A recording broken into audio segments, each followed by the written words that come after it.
All right, I hope you're doing well. Today we will analyze the third game of this tournament in Mulhouse. So, where should I start? I had a pretty decent start, 2 out of 2. If you haven't checked the most recent upload, go check them, go subscribe to the channel, and we will start analyzing the next game.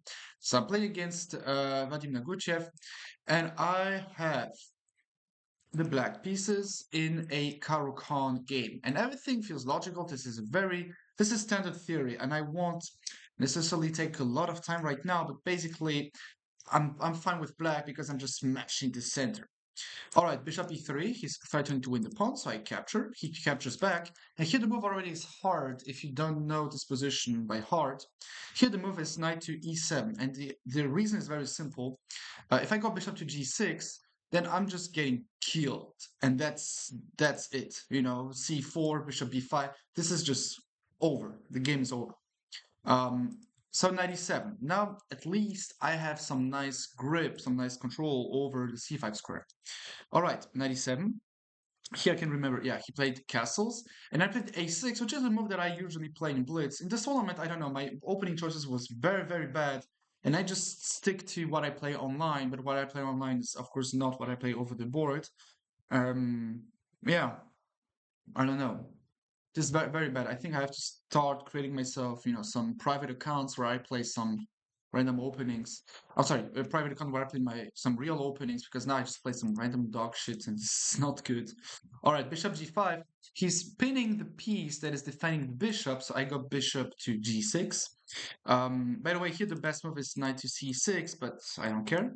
a6, all right, bishop g5, bishop g6, which is decent. Knight d2. And now after 92, I realize a funny thing. I have queen b6, and I will indirectly, by targeting the d4 square, I will be targeting this pawn. So I go queen b6. This is dangerous because I can win 2 pawns. Maybe it's good, maybe it's not. Who knows? But he goes knight b3, and here I made a huge mistake. So it's the third. I'm sorry, it's the second game of the day. There are 3 rounds. So this is the second game. And here I made a huge mistake. So I played knight c6, which is the best move, funnily enough. But suddenly when I played this move, I thought, wait, but if he goes f4, now, if this knight was on e7, it could just jump over there. And then I would be threatening to win a piece because the other knight would go to c6. So instead of playing knight c7, let's just say go this, and now after f4, I have knight f5, right? I realized all of that, then I realized that, oh no, I could have won a piece without calculating properly. There's just a small difference. If I go for this knight there, then he just captures, or he goes whatever, bishop e3. Capturing here is never an option. I think everything here should be winning. But anyway, this is just a thing, right? The spin would be way too strong, and I haven't realized that. And then suddenly I thought, oh no, I already messed up. Loris, you're so weak at chess. And I just thought that I could have won a piece or an exchange, and I didn't realize that. And just pure emotions. All right, he went for f4, which feels logical. And now I already checked this game with the phone right after the game, and I realized something funny. I calculated a decent line. I calculated the take on d4. Why? Because if knight takes, then I have bishop c2, and if you take, I take with check. Simple, and I'm winning a pawn. So you go queen takes. But if you go queen takes, then I have takes, bishop c5, c3, knight c6, rook d1. Now, what I didn't realize is that I don't have to take. I realized, I can just play rook c8, I can just castle, and I'm just better here. I don't know, let's say you go like king h1, then I can at the very least just capture, go for whatever, bishop b6 or else, and I'm just better. And this is very simple, but I didn't calculate anything.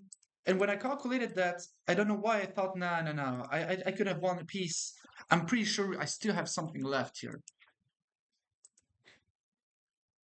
I'm smashing my opponents. My opponents. I'm disappointed for my students when they think that way. They think that what happened, position prior to the current position still matters. It's not the case in chess. Every single position is different from the next one. I played a5. I'm sorry, no, I played knight d7 first. He played c3, and I played a5. This is very bad because now he goes a4, and I didn't calculate anything. I just played everything instantly, and I thought, maybe he will fall for a trick. Captures, captures. There are no tricks here. He took with the pawn, but I thought, maybe he will fall for a trick, haha. And if he goes queen takes, then I can just take there, haha. And if pawn takes, then the pawn is the weakness, right? Bishop e7, bishop b5.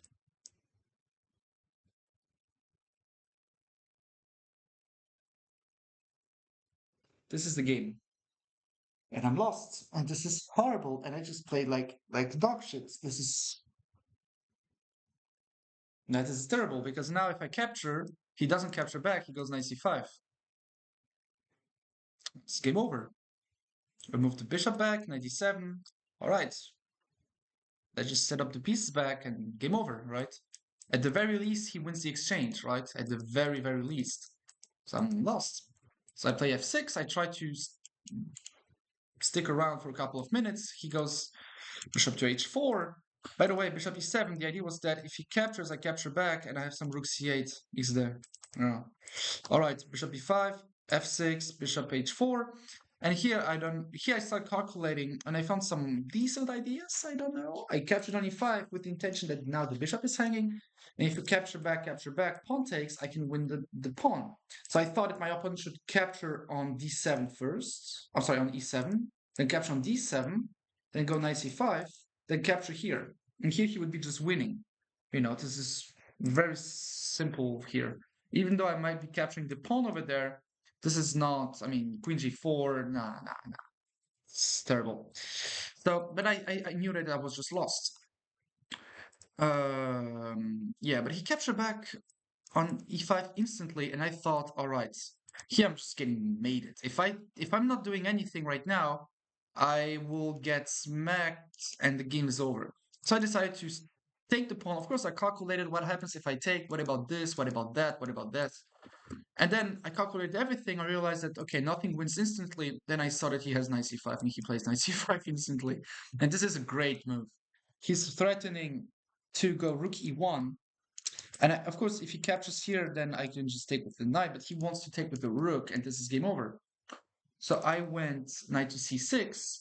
And here I knew that it is mate. He just goes queen to g4, threatening mate. If this, then queen g7 or rook f7 or whatever. And here I knew that I had to go knight d4 because otherwise the game is over. But okay. And here if queen g4, I was ready to resign already. I thought, yeah, if knight e8, then queen h4, king d7. I will show you this. And now in this position, he has a very decent move actually. A nice sequence of move. He has check. Let's say go back, and now check. I have to go d6, check, and now he wins the pawn with check. This is the first problem, and this is just nightmare, right? He has this staircase, whatever it is called, and now I'm not even up a pawn anymore. My king is just dead, right? So the game is over, and I was already digesting the fact that I lost, that this whole tournament is a mess. That Loris, why didn't you calculate anything? And I was just extremely upset.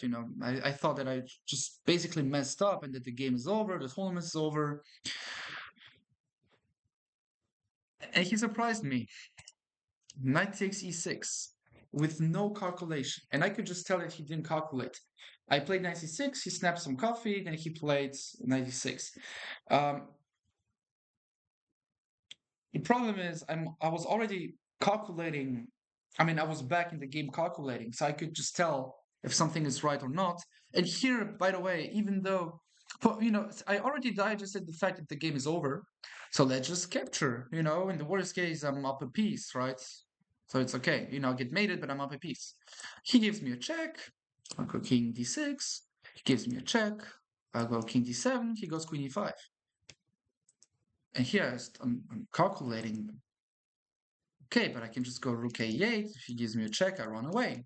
And if rook c1, bishop e4, like in the game. I will show you what happened. If he captures here with check, I just go king c8 and nothing, right? But he captured, check, rook c1, threatening to win the game, but bishop e4. And I'm safe. and he missed that. And now the game is over. Queen c4, king b8, and the game is over. Is it what happened? Yeah, king b8, exactly. He took, I took back. No d5, no nothing. Yeah, and this is simply this is sad. And I didn't I'm not the type of player who enjoys winning dirty. When I'm winning online on time, flagging someone, I'm also not feeling well because this is not part of the game.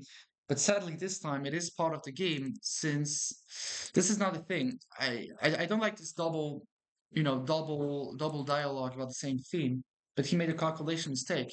If he made a slip, like he would be captured. Let's just say he took the pawn and realized, oh no, I messed up in the calculation, then I would have forced him to play it, right? But now he just captured it. And second of all, if now by moving the knight, all the pieces fall, and then he puts knight back on the wrong square that wouldn't win or anything, then I would just accept the knight to be moving back. And the people that I played against, if some of them are watching me right now, know how I am when I play over the board. Sometimes I'm extremely angry. Sometimes I'm an extremely aggressive player by the talking and such. Not aggressive towards my opponent, but I have a lot of things to on my mind when I'm playing. But okay, this time it is part of the game, so I guess it was easier to digest. But okay, queen to d3, captured on b3. He went queen f5. He could have traded, but nothing would happen. Check, king there, rook rook h f8. No more checks, no more nothing. Queen h7, and here I found a nice sequence of move which leads to mate. I played bishop takes g2. He captures rook f2, king g1, rook e2, king h1, check, this is mate. He resigned before the mate, but I guess it's all right. And my opponent, with a huge class, resigned. He didn't smack the table. He didn't smash the pieces away like I used to. Very, very classy player. No, спасибо за игры, no. What else can I say? This is very nice, no? Said I would have enjoyed to analyze with him, but okay, next time. Let's just go check what the engine says. Now this is the funniest part of the game. Technically, we didn't put the mate on. Yeah, he resigned after rook g1, rook e2. So I won't put. I mean, I could be, but I don't want to. All right, let's just see what happens. Normally, I play the game at 60% accuracy. If anything higher than chess.com is broken, maybe 75 if I'm lucky. With black, I'm having 84. Yeah, this is not. I mean, I played a brilliant move, right? And like last time, I will just, take a screenshot and we have a nice thumbnail ready. I called it thumbnail last time. No, it's a thumbnail. Everything here is decent. Queen b6 is wrong. And here, yeah, this is funny. Yeah, this is not even winning. But okay, I was disappointed anyway. Yeah, and here I had to capture. Yeah, and I showed you the line where I capture everything, and this is the resulting position. Yeah, I missed that. Anyway, yeah, a5. This is a mistake. I didn't see knight c5. Knight c5 is logical. I just haven't thought about this move. Yeah, here's mate. Here he blunders, and now I'm just winning. I found all the best moves. It was very hard for me. But okay, now my calculating is on top. My tournament is starting pretty well. I can finally calculate well again. So I guess I did what I had to do. All right. Thank you for this upload. Subscribe to the channel. If you have any questions, by the way, you can just, ask me a question. By the way, here on the stream, as you can see, under the name, under the camera, there is a lot of empty space. Tell me what you want to see this empty space. Yeah, tell me what you want to see, and I will be doing something about it. All right. Thank you, Dan. See you in the future. Take care.